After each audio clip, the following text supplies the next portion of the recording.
Do you want to know your consumer rights? Do you know your responsibilities as consumers? Be aware. Be a responsible consumer. Watch out for the animated consumer awareness videos of Supercon.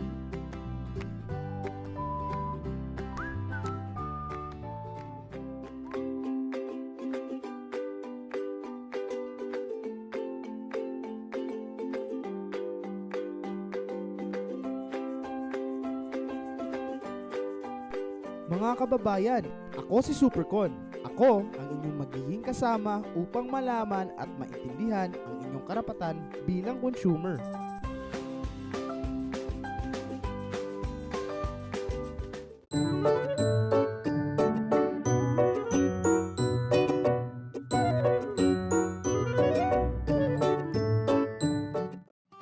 Karapatan nating mga consumer na makabili ng mura at dekalidad na pagkain, damit, tahanan, edukasyon, gamot, at iba pang pangunahing pangangailangan.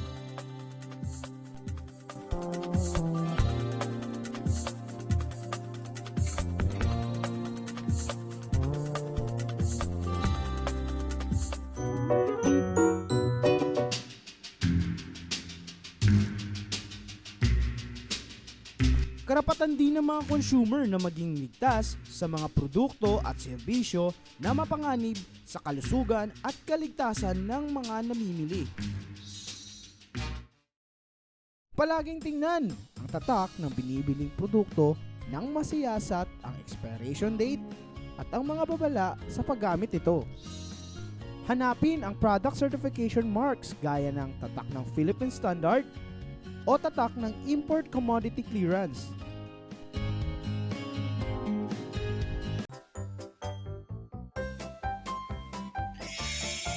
Karapatan din ng mga consumer ang mabigyan ng sapat na impormasyon na magiging gabay sa pamimili.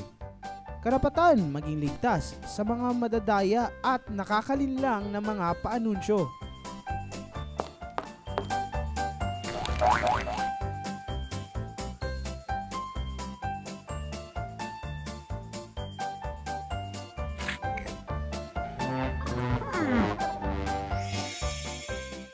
Basahin ng mabuti ang mga tatak at anunsyo.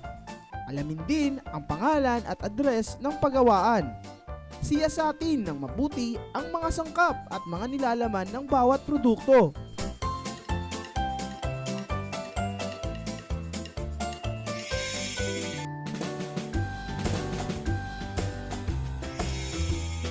Karapatan din ng bawat consumer ang pumili ng mga dekalidad na produkto mula sa malawak na hanay ng mga produkto at serbisyo na may mga kakaibang mga tatak, laki, hugis, kulay at presyo.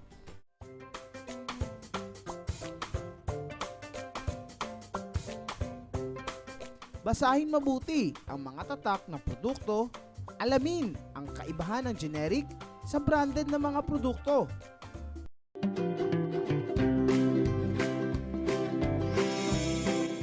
Karapatan din natin mga consumer na magkaroon ng pagkakataon upang ipahayag ang ating mga interes sa paggawa at pagpapatupad ng mga patakaran ng pamahalaan.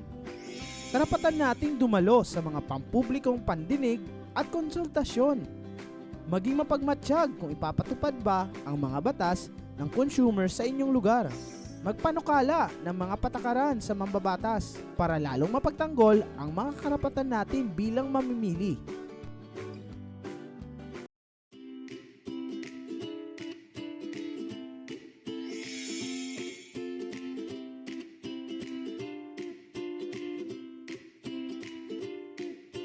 Karapatan ng mamimili na mabayaran sa pinsala na dulot ng panluloko, sirang produkto o di kasiyasiyang produkto.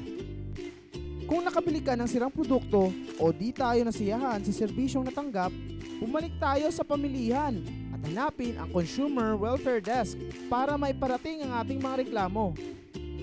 Alam nyo ba na may karapatan tayo bilang consumer? Ito ang 3 R: repair o pag-ayos, replace o palitan, at refund o pagbalik ng bayad.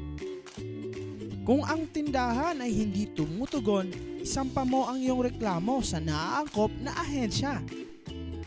Sa ilalim ng RA 7394, ikaw ay may karapatan ng bayad pinsala kung saan ang isang bagay na iyong binili ay may sira o depekto at ikaw ay walang kamalayan nito o hindi naman kaya hindi ginagawa ang trabaho na pinaniwala kang kayang gawin ito o hindi tumutugma sa sample na ipinakita sa iyo at hindi ito tulad ng ininarawan sa box o sa isang advertisement.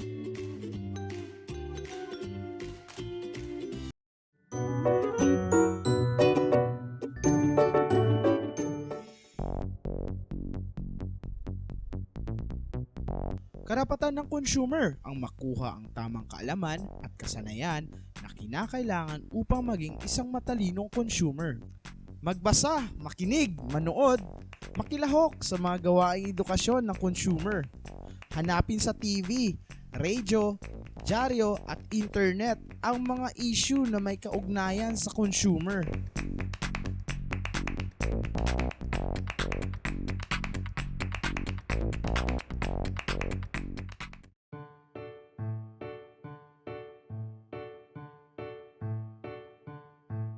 Karapatan ng consumer ang magkaroon ng isang malinis at malusog na kapaligiran sa kanyang tahanan at lugar na pagtatrabahuan.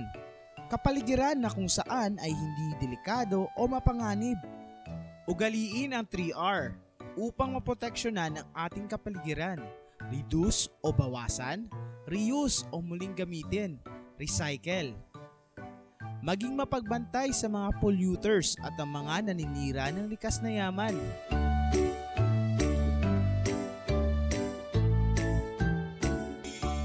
Mga kaibigan, narinig nyo na po ang 8 karapatan ng isang consumer.